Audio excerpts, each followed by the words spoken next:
Bienvenidos a la explicación práctica del seminario 5 correspondiente a la unidad temática de balances macroscópicos. El problema que vamos a intentar resolver es el siguiente. Tenemos un chorro de agua proveniente de una boquilla de 60 milímetros de diámetro que choca tangencialmente con un móvil en forma triangular con una velocidad de 30 metros por segundo. Necesitamos determinar la fuerza ejercida por el agua sobre el móvil. Para eso vamos a despreciar los efectos gravitacionales y considerar que la sección del chorro es constante a lo largo de todo su recorrido.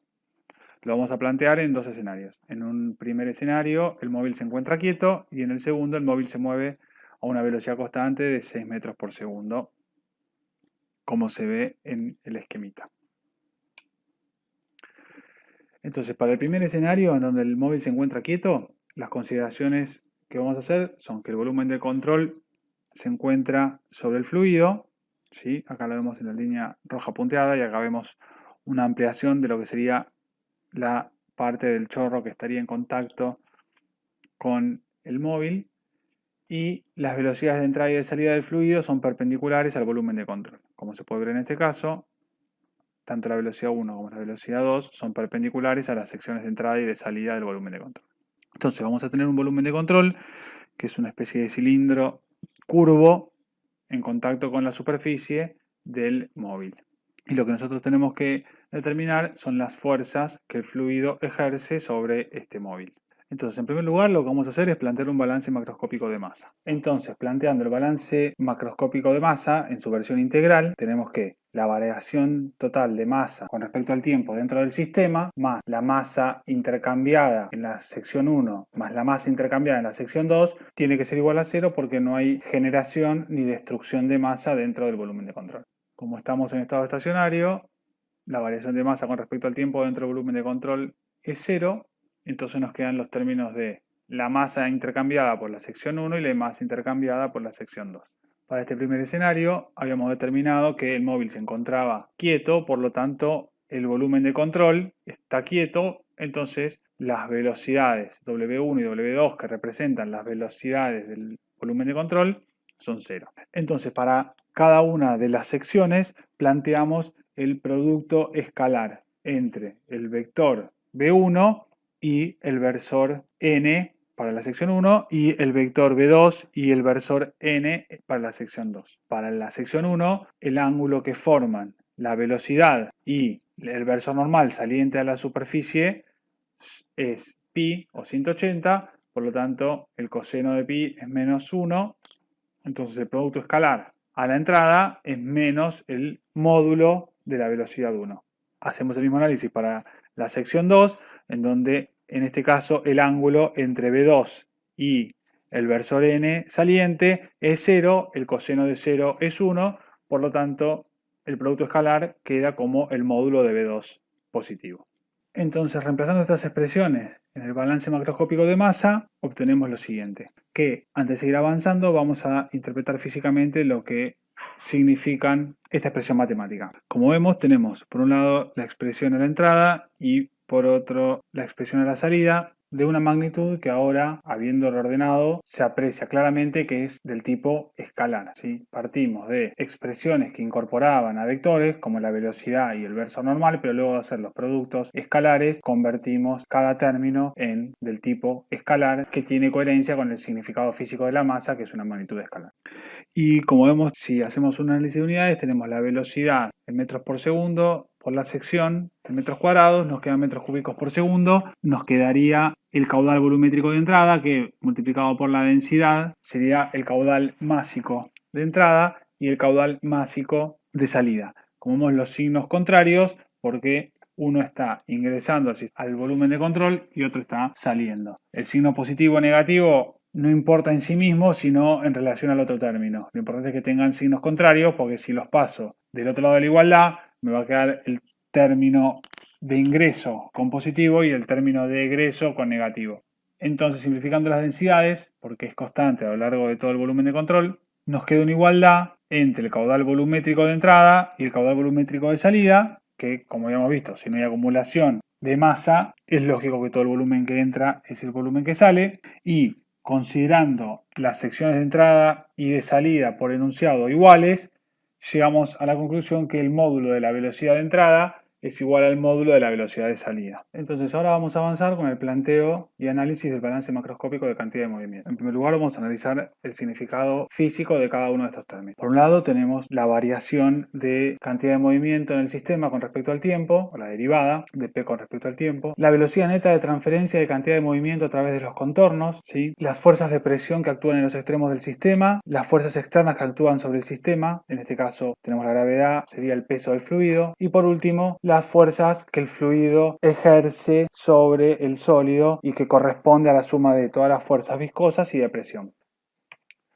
Entonces, en este primer término, que como dijimos es la velocidad neta de transferencia de cantidad de movimiento a través de los contornos, podemos separarlo en dos. Por un lado, la masa por la velocidad. La masa es densidad por la velocidad relativa entre el fluido y el volumen de control por el área, que es lo mismo que habíamos planteado en el balance macroscópico de masa. Entonces tenemos que es masa por velocidad. A su vez, otra cuestión importante a revisar es que cantidad de movimiento, P, es una magnitud del tipo vectorial. A diferencia de la masa que habíamos visto era escalar, P es vectorial. Entonces la componente vectorial de cada uno de los términos la va a estar dando. En este primer caso, si la masa era escalar, por la velocidad, que es el término vectorial. En el caso del término de presión, como recordarán de la primera unidad de fluidostática, la presión es un escalar por el área, que es un vector, nos da una componente vectorial de fuerza. En este caso la gravedad va a dar la componente vectorial, porque el resto es masa. Y por último, la fuerza, que también es una magnitud vectorial.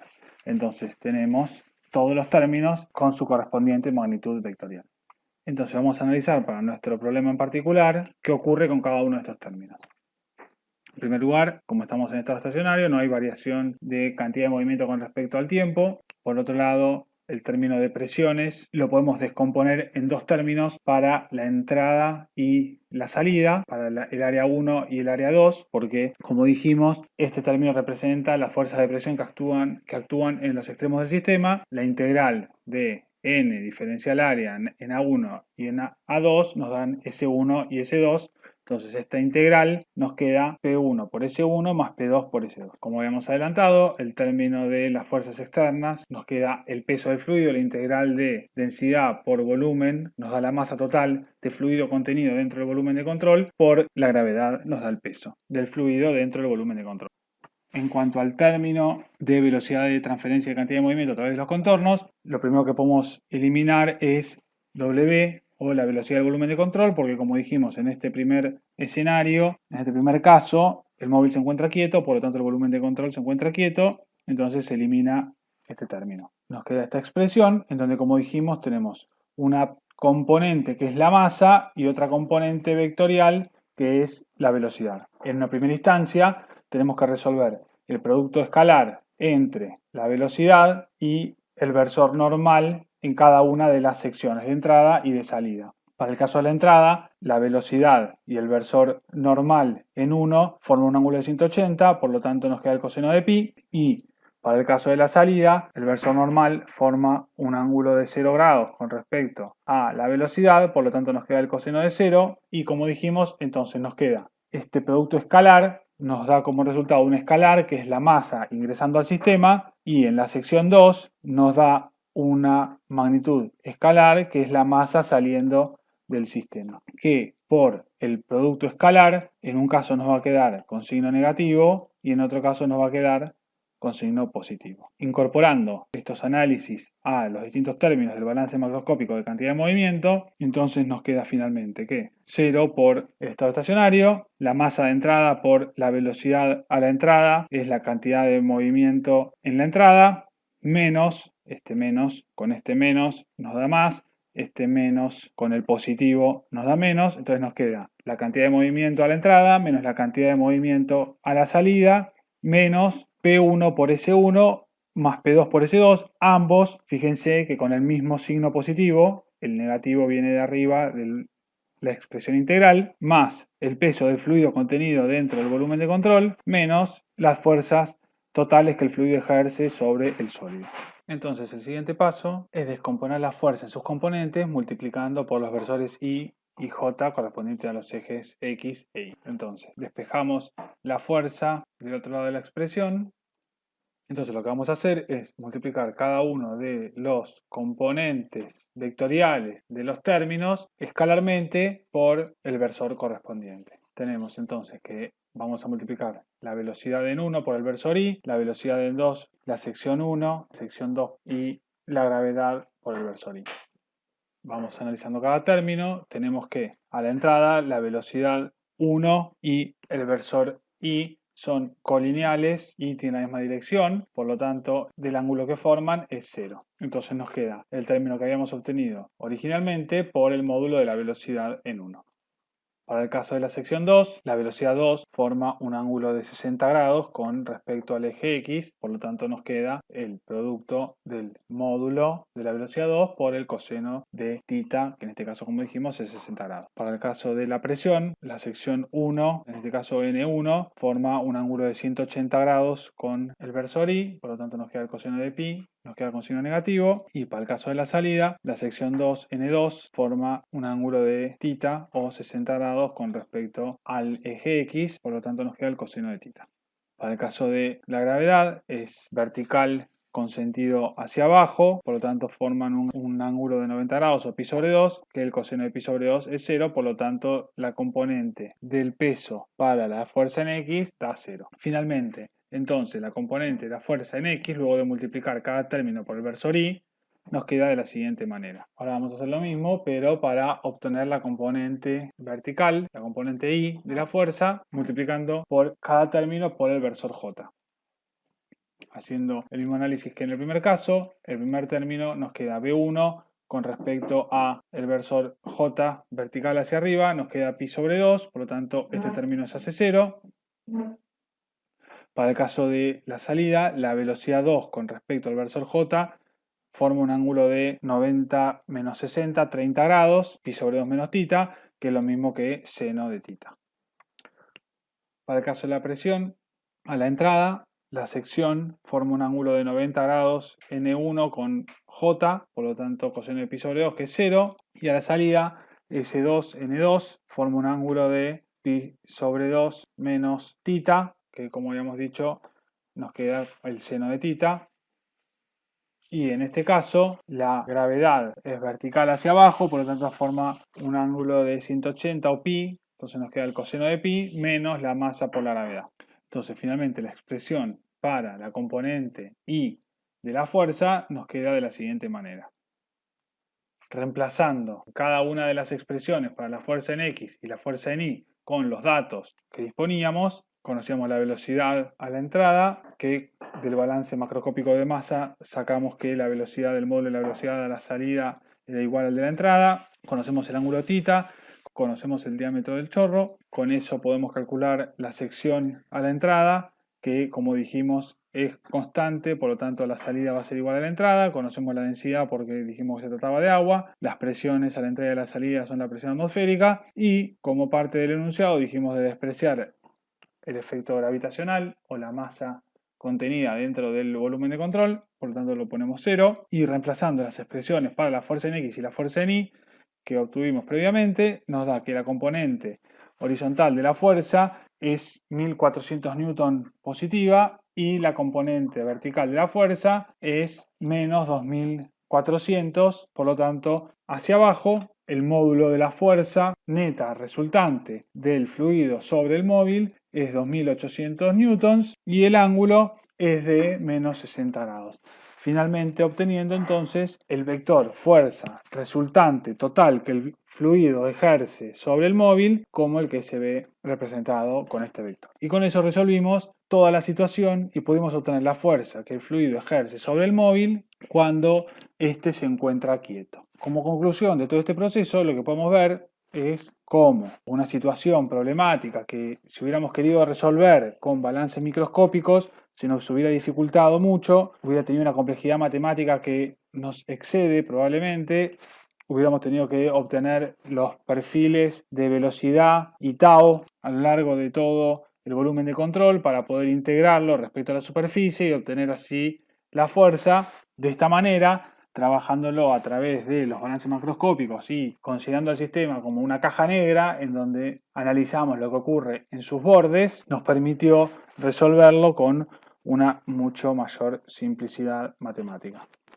Bien, entonces ya resolvimos el caso con el móvil quieto. Ahora vamos a un caso con un nivel mayor de complejidad en donde el móvil se encuentra en movimiento con una velocidad constante de 6 metros sobre segundo, alejándose del chorro. Las consideraciones son similares a las del caso anterior. El volumen de control está sobre el fluido, las velocidades de entrada y salida del fluido son perpendiculares al volumen de control y en este caso la consideración que agregamos es que el sistema de referencia va a estar colocado sobre el móvil, o sea, nosotros vamos a estar parados moviéndonos junto con el móvil. Entonces, ¿cómo vamos a resolver? De la siguiente manera. En primer lugar, vamos a plantear el balance macroscópico de masa de la misma manera que lo hicimos antes. La diferencia que en este caso W1 y W2 no van a ser cero. Sigue siendo cero la variación de la masa con respecto al tiempo por estar en estado estacionario. Y lo que vamos a hacer para simplificar de alguna manera la resolución es introducir una velocidad relativa, que va a ser la diferencia entre la velocidad del fluido y la velocidad del móvil, o sea, V menos W. A la entrada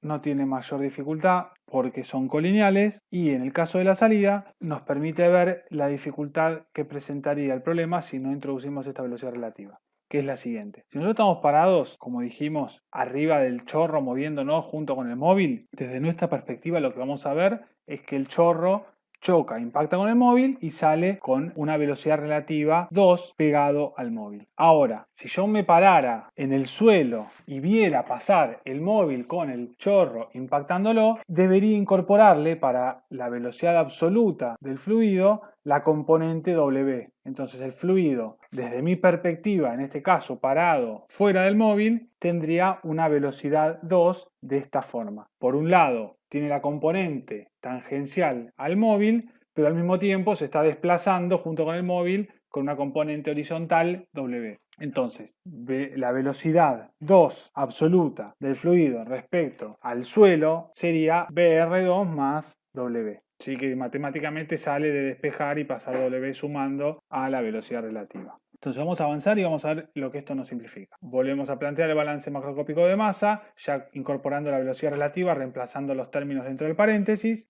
y hacemos el mismo análisis que habíamos hecho para el caso del móvil quieto. Hacemos el producto escalar entre BR1 y N1, que en este caso forman un ángulo de 180, coseno de pi es menos 1, y para el caso de la salida, BR2 dijimos que era perpendicular a la superficie de salida, forman un ángulo de 0 grados con n, entonces el coseno de 0 es más 1. Y llegamos a una expresión similar a la que habíamos obtenido con el móvil quieto, pero en lugar de trabajar con B1 y B2, trabajamos con la velocidad relativa 1 y la velocidad relativa 2. Despejando las densidades, porque son constantes tanto a la entrada como a la salida, y igualando las secciones porque habíamos definido que el chorro tiene una sección constante, llegamos a una igualdad equivalente a la que habíamos obtenido con el móvil quieto, en donde la velocidad, el módulo de la velocidad relativa de entrada es igual al módulo de la velocidad relativa de salida. ¿Qué quiere decir esto? Que yo, si estoy parado dentro del móvil y me muevo junto con el móvil, la única diferencia que voy a percibir respecto al caso anterior es que ahora, como yo me voy alejando, la velocidad del fluido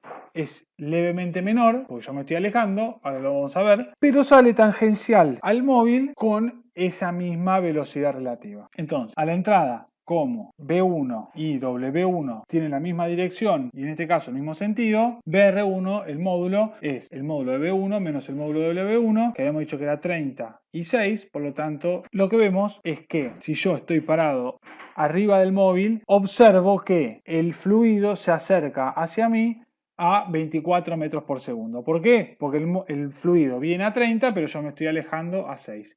Entonces el resultado es que la velocidad relativa de aproximación del fluido al móvil es de 24 metros por segundo, que como dijimos va a ser igual al módulo de la velocidad relativa de salida tangencial al móvil. Entonces ahora vamos a hacer el mismo análisis con la velocidad relativa, pero para el balance macroscópico de cantidad de movimiento.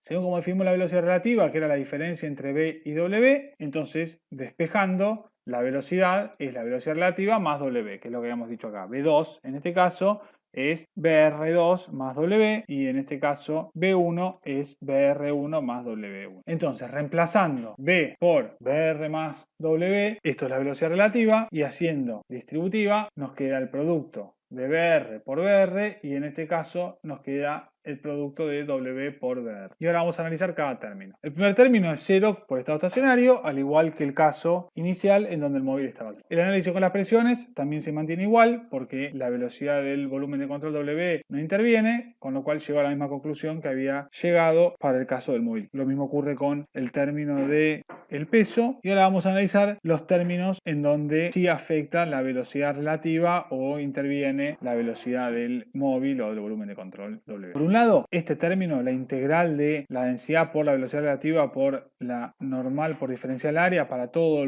la superficie del volumen de control, lo puedo separar en las superficies 1 y 2 en donde hay intercambio de masa y llego que es lo mismo que había analizado en el balance macroscópico de masa, que dijimos que era igual a 0 porque la masa intercambiada en la sección 1 es la misma que la masa intercambiada en la sección 2. Por lo tanto, este término da todo 0. Y finalmente, el último término que nos queda, donde tengo el producto de las dos velocidades relativas, lo voy a analizar por partes. Por un lado, multiplico la velocidad relativa por la sección, hago el producto escalar para obtener la masa relativa de entrada en la sección 1 y hago lo mismo haciendo el producto escalar por la sección 2, BR2 por la sección 2, para obtener el término de intercambio de masa en la sección 2. En el caso de 1, el ángulo que forman es 180, pi, por lo tanto queda menos 1, y para el caso de sección 2, BR2 con N2 forma un ángulo de 0, por lo tanto queda el coseno de 0, que es más 1. Finalmente, reemplazando cada uno de estos términos en el balance macroscópico de cantidad de movimiento, llegamos a lo siguiente. El primer término queda similar a lo que obteníamos cuando el móvil se encontraba quieto, en donde tenemos una primera componente escalar que representa la masa ingresando al sistema por la superficie 1 por la velocidad relativa 1 y la masa intercambiada en la superficie 2 por la velocidad relativa 2. Esto es una componente escalar, esto es la componente vectorial, el mismo análisis que habíamos hecho cuando el móvil se encontraba quieto. Este término se nos va por el balance macroscópico de masa, el término de las presiones, el término del peso y el término de la fuerza. Entonces, finalmente llegamos a una expresión muy similar a la que habíamos obtenido con el móvil quieto, pero en este caso con el móvil en movimiento, y en vez de hablar de velocidades absolutas, hablamos de velocidades relativas porque nos plantamos con el sistema de referencia moviéndose junto con el móvil. Entonces, con el mismo análisis que habíamos hecho previamente, despejamos la fuerza y multiplicamos por los versores I y J de tal manera de obtener las componentes X e Y de la fuerza.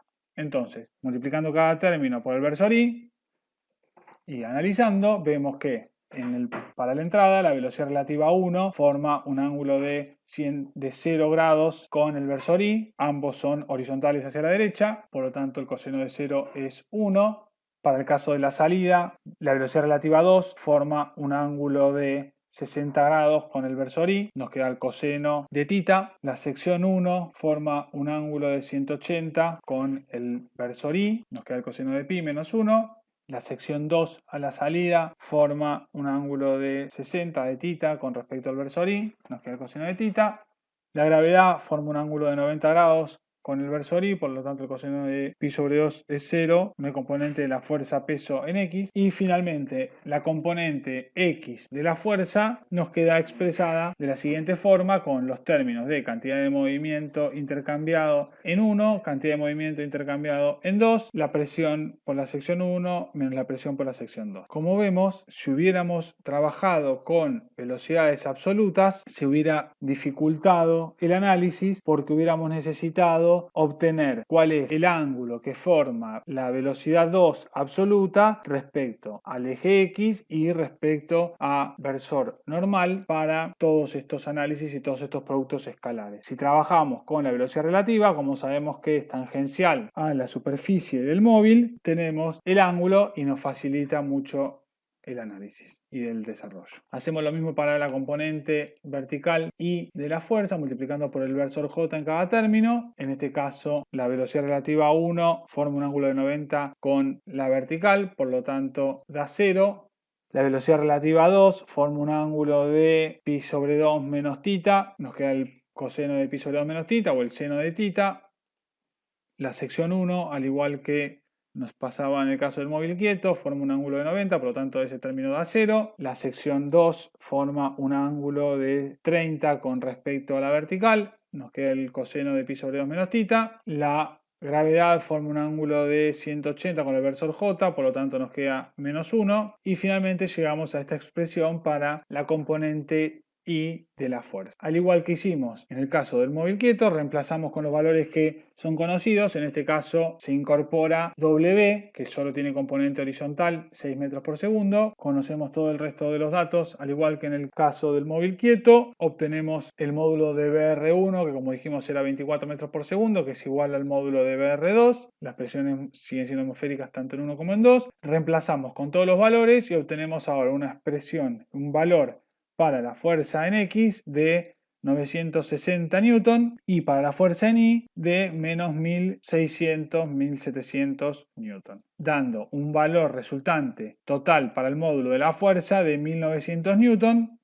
y el ángulo de menos 60. Entonces, ¿tiene coherencia este resultado con el caso anterior cuando el móvil estaba quieto? En primer lugar, ¿el ángulo tiene sentido que sea el mismo? Y sí, porque es siempre contrario a la superficie del sólido sobre el cual está actuando. ¿Y el módulo tiene sentido que sea menor que el caso anterior? Y bueno, si lo planteamos en términos de la velocidad relativa, lo que nosotros vemos si nos paramos desde el móvil es que antes nos impactaba un chorro a 30 metros por segundo y ahora nos está impactando un chorro a 24 metros por segundo porque nos estamos alejando del mismo. Entonces eso hace que la cantidad de movimiento que está ingresando al sistema sea menor para el caso en el que el móvil se aleja respecto al caso en el que el móvil está quieto.